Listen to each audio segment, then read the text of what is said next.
السلام علیکم ورحمۃ اللہ وبرکاتہ۔ قال اللہ عز وجل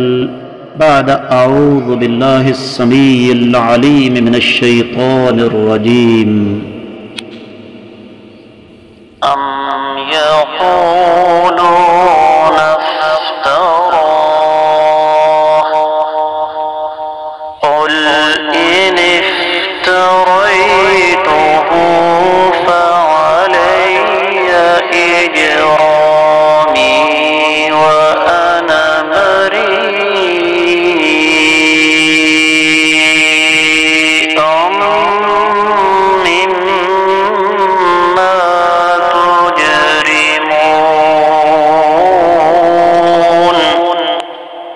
معزز خواتین و حضرات، اللہ مالک العلام رب الجلال والاکرام کی پاکیزہ کتاب قرآن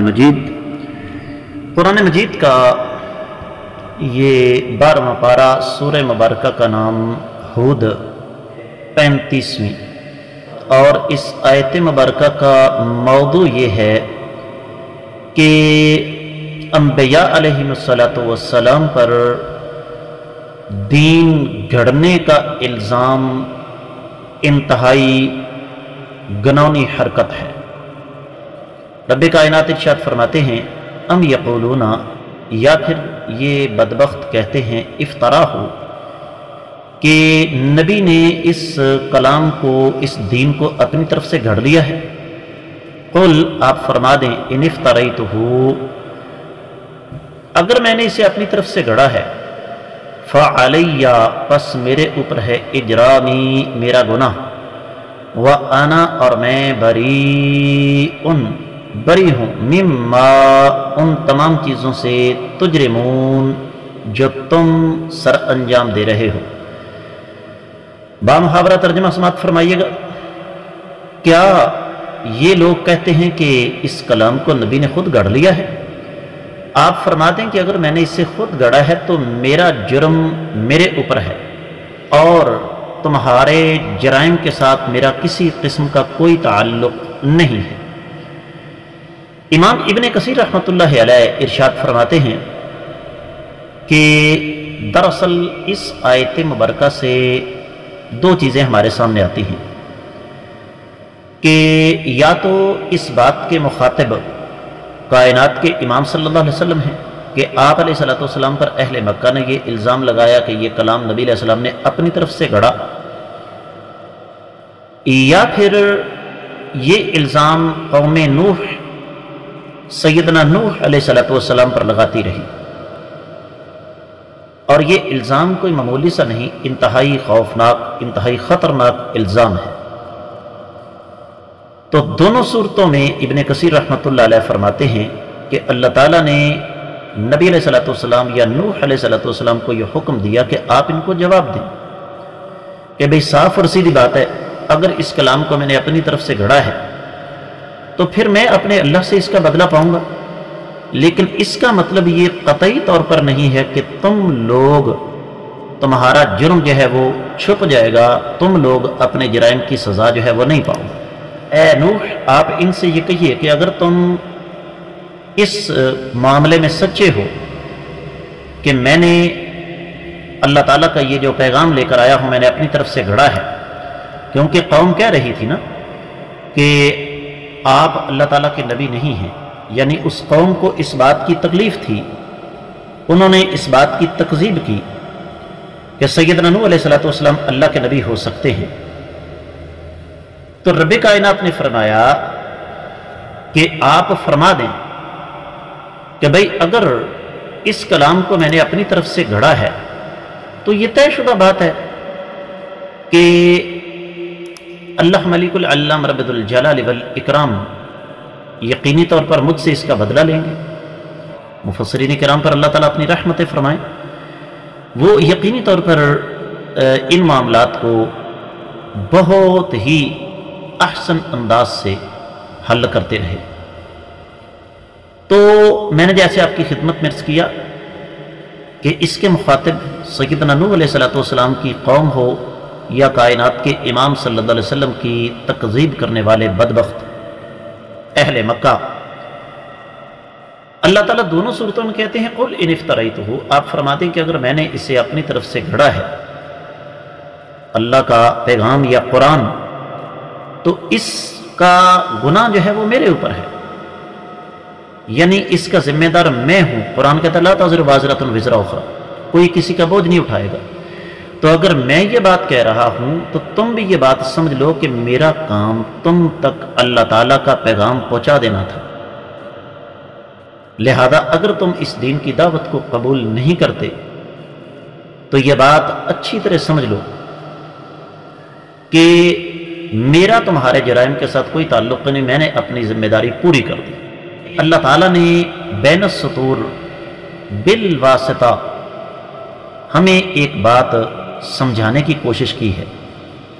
اور وہ یہ کہ اگر ہمیں کوئی شخص دین کی طرف بلاتا ہے تو ہمیں اس کی باتوں پر کان دھرنے چاہیے، اور اگر ہم ایسا نہیں کرتے تو یہ طے شدہ بات ہے کہ اس جرم کی سزا ہمیں ملے گی۔ اللہ تعالیٰ کا یہ قانون ہے، اللہ تعالیٰ کا یہ فیصلہ ہے کہ کوئی کسی کا بوجھ نہیں اٹھا سکتا۔ تو ہمیں اس سے اس بات کا سبق ملتا ہے کہ ہمیں اس بات کو نہیں دیکھنا چاہیے کہ بات کہنے والا کون ہے، دیکھنا چاہیے کہ بات کیا ہو رہی ہے، اگر وہ حق ہے تو اسے قبول کر لینا چاہیے۔ وَأُوحِيَ إِلَى نُوحٍ أَنَّهُ لَن يُؤْمِنَ مِن قَوْمِكَ إِلَّا مَن قَدْ آمَنَ فَلَا تَبْتَئِسْ بِمَا كَانُوا يَفْعَلُونَ۔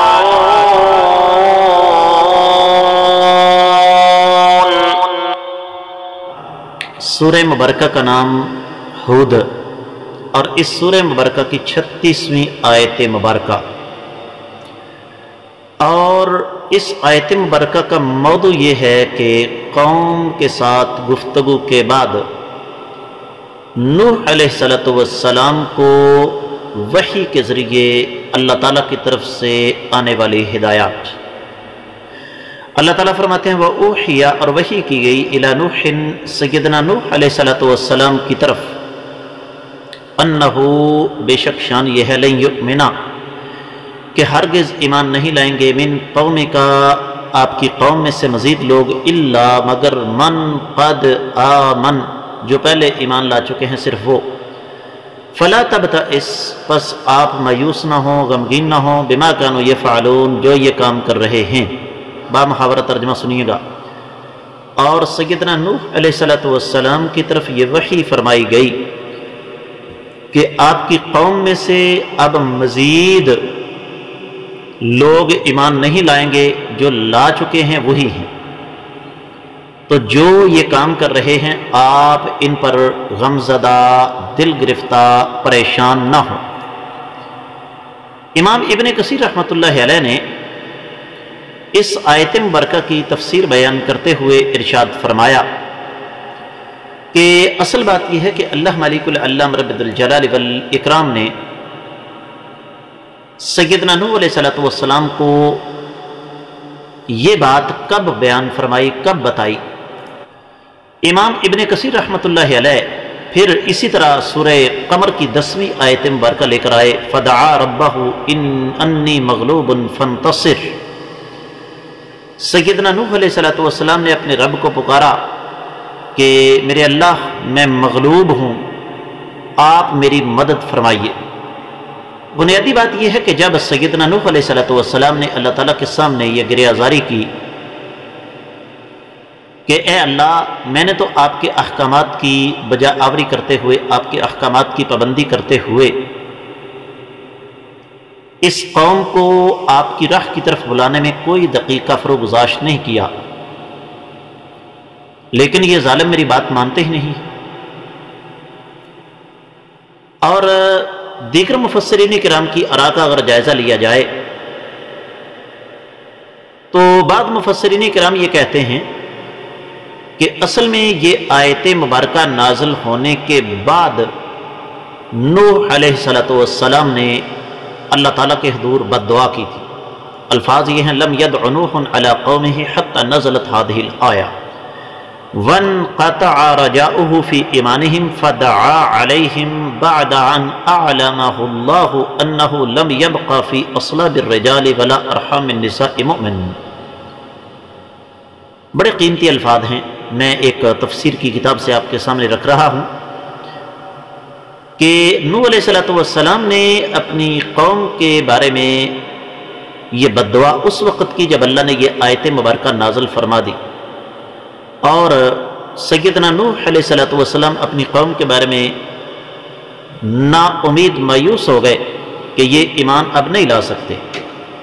تو رب کائنات نے نوح علیہ السلام کو یہ بتا دیا تھا کہ کسی مرد کے صلب یا کسی عورت کے رحم سے، کسی عورت کے پیٹ سے کوئی بھی ایمان والا پیدا نہیں ہوگا،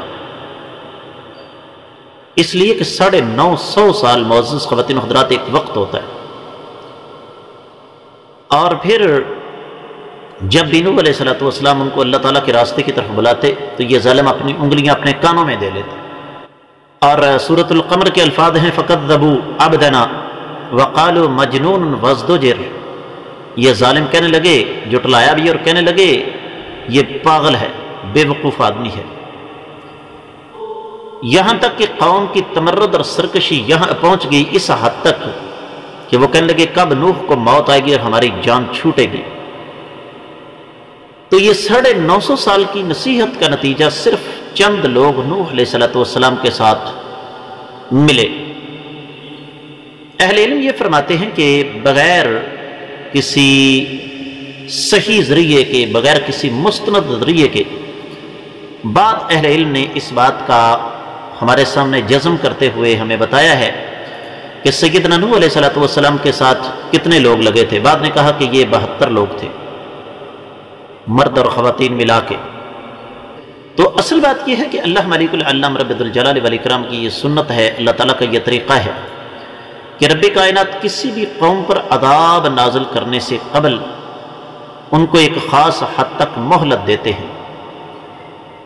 اور اس میں جو آخری الفاظ ہیں اس آیت مبارکہ کے فلا تبتئس، آپ مایوس نہ ہوں.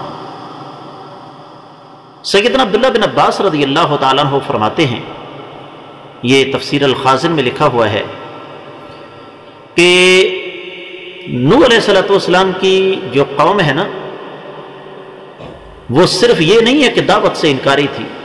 بلکہ انہوں نے باقاعدہ سیدنا نوح علیہ السلام کے خلاف ایک محاذ قائم کیا ہوا تھا. اور صورتحال یہ تھی کہ ایک بوڑھا آدمی جو کہ آسانی سے چل بھی نہیں سکتا تھا، نوح علیہ السلام نے دیکھا کہ وہ اپنے بیٹے کو یہ نصیحت کر رہا ہے کہ اے میرے بیٹے، یہ جو بابا ہے نا نوح علیہ السلام، یہ پاگل ہے، تو اس آدمی کی بات کبھی نہ سننا. اور پھر اس بابے نے بوڑھا ہونے کے باوجود سیدنا نوح علیہ السلام کے خلاف اس قسم کے الفاظ کہے جو کہ شاید یہاں پر نقل نہیں کیے جا سکتے. اسی طریقے سے دیگر کتب تفاسیر میں یہ بات لکھی ہوئی ہے کہ ایک مرتبہ ایسے بھی ہوا کہ کچھ بدبختوں نے مل کر سیدنا نوح علیہ السلام کو زد و کوب کیا اور ان کی گردن دبائی یہاں تک کہ ان پر غشی طاری ہو گئی. لیکن پھر بھی جب ہوش میں آئے تو فرمایا رب اغفر لقومی فإنہم لا یعلمون، اے اللہ میری قوم کو ہدایت دے دے، اس قوم کو علم نہیں ہے. تو عرض کرنے کا مطلب یہ ہے کہ سیدنا نوح علیہ السلام نے انسانی حد تک قوم کو صراط مستقیم کی طرف بلانے کے لیے، راہ حق کی طرف بلانے کے لیے جتنی کوششیں ہو سکتی تھیں وہ کی، لیکن نتیجہ 0 جمع 0 جمع 0 جمع 0 برابر 0. اور یہ بات اللہ ملک العلام رب الجلال والاکرام نے نوح علیہ السلام کو بتا دی تھی کہ میرے نبی آپ نے میری اطاعت کی انتہا کر دی ہے، لیکن یہ قوم ماننے والی نہیں ہے. اور یہ ہمارے لیے بھی ایک سبق ہے کہ کسی کے ساتھ ایک حد تک ہی سر کھپایا جا سکتا ہے، کسی کے ساتھ ایک حد تک ہی افہام و تفہیم کا معاملہ کیا جا سکتا ہے۔ جب وہ حد پار کر جائے کوئی انسان تو پھر اس کا حل یہی ہے کہ اس کا معاملہ اللہ کے حوالے کر دیا جائے۔ اللہ تعالیٰ کو منظور ہوا تو آنے والے سبق میں ہم انشاءاللہ اگلی آیت مبارکہ پڑھیں گے۔